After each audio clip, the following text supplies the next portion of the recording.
May 18th, 1927. If I asked you what the deadliest school attack in American history was, most people couldn't tell you. It wasn't Columbine. It wasn't Sandy Hook. It wasn't even in the age of television.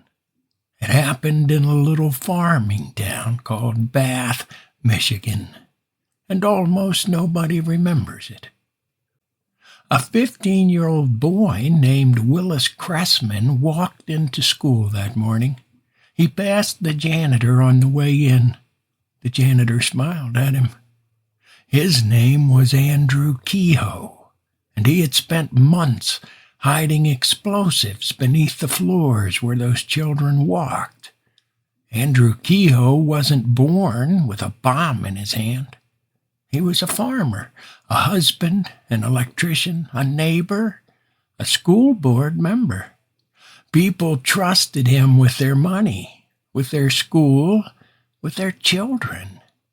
He didn't look like the devil. He looked just like everyone else. His farm was failing. His wife was chronically ill. He faced foreclosure. He lost a local election. He resented the taxes raised to build the very school he worked in. Professionals today call men like Kehoe injustice collectors, people who catalog every grievance, every slight, every loss, until the list becomes a worldview. A worldview where everyone else is responsible for your suffering. On May 18, 1927, he destroyed his farm, murdered his wife, and at 9:45 in the morning, the school exploded. 38 children were killed, 6 adults, 58 more wounded, many scarred for the rest of their lives. And it could have been worse. Investigators later found that more than 500 pounds of explosives Kehoe had hidden in the school had failed to detonate. Donald Huffman was 9 years old when the blast hit.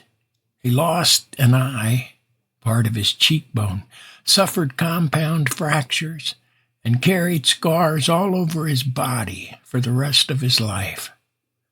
Willis Cressman, the boy who had passed Kehoe on the way in, survived, but when the blast hit, he looked across the wreckage and found his sister Wilma. Her leg was pinned under a rafter. Not far from her, an arm reached up from the rubble. The fathers came in from the fields. The mothers came running. Neighbors arrived with bleeding hands and started digging. They dug until the last child was found.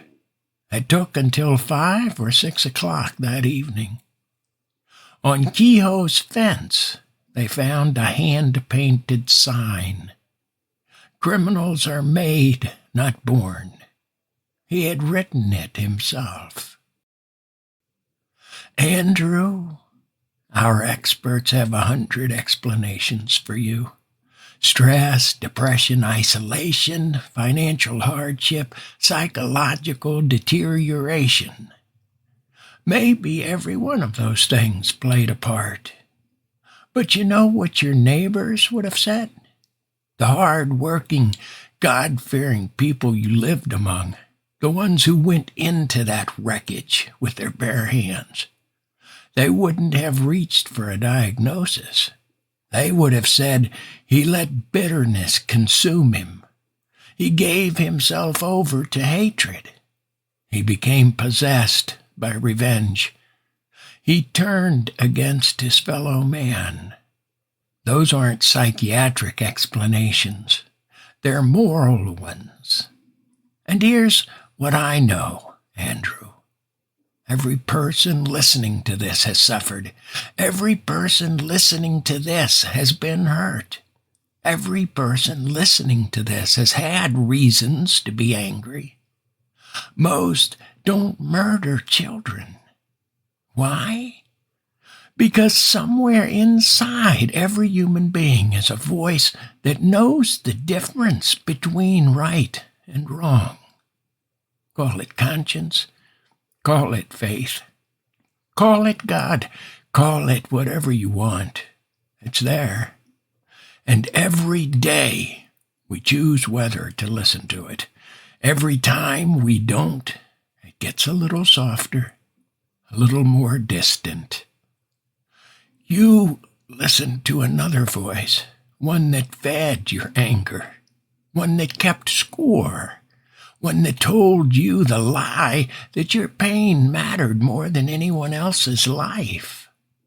That's a temptation older than Bath, older than America, older than recorded history itself. You chose an evil master, and that master lied to you. You didn't get justice. You didn't get relief. You got a hand-painted sign on a fence post and nearly 100 years of being forgotten, while the town you tried to destroy is still standing. The school is gone, but the community built a memorial park on the site. At its center stands the cupola from the original school. Somehow, it survived the blast. A statue called Girl with a Cat was paid for with pennies donated by the children of Michigan. On August 18, 1928, just 15 months after the bombing, Bath dedicated a new school and looked to the future. We're not here to remember Andrew Kehoe. We're here to remember the people who dug through that rubble with bleeding hands, the ones who didn't run, the ones who stayed, the ones who built something new on the same ground where the worst thing happened. Willis Cressman lived to be 97. He never forgot what he saw, but he also never stopped living. Donald Huffman carried his scars into his 90s. He still called it a little farm town. And the bell still rings in Bath, Michigan. We salute you, the people of Bath, at the last witness.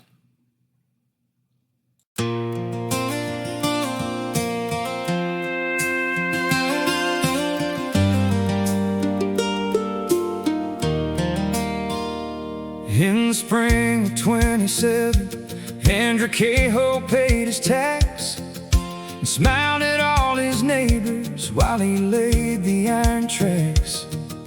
The children filed in laughing like they'd done 1,000 times, while underneath their footsteps hate was waiting in the mines.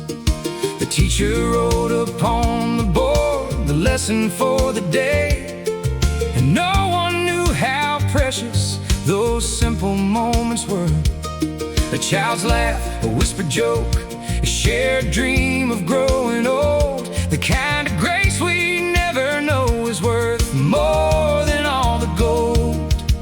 The fathers came from tractors, the mothers came in tears, neighbors came with bleeding hands and fears they'd carry years. They dug through brick and broken wood and called out every name.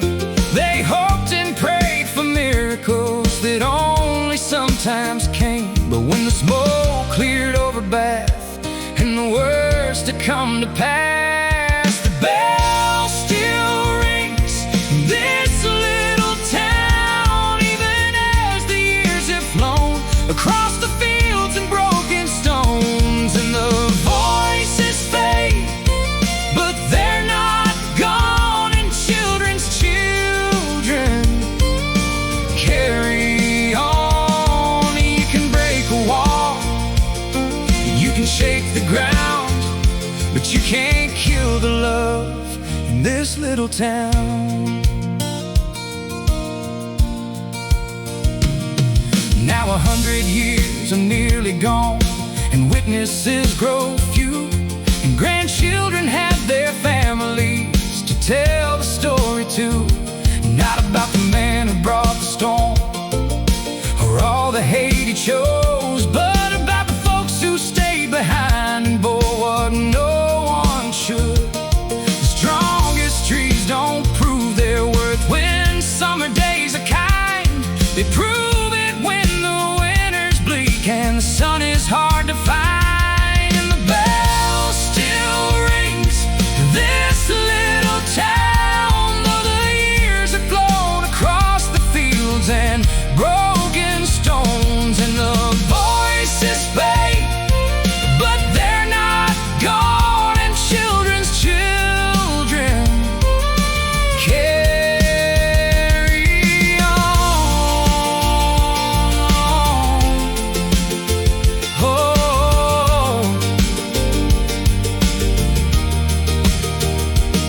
walls, and it can shake the ground, but hate couldn't kill the love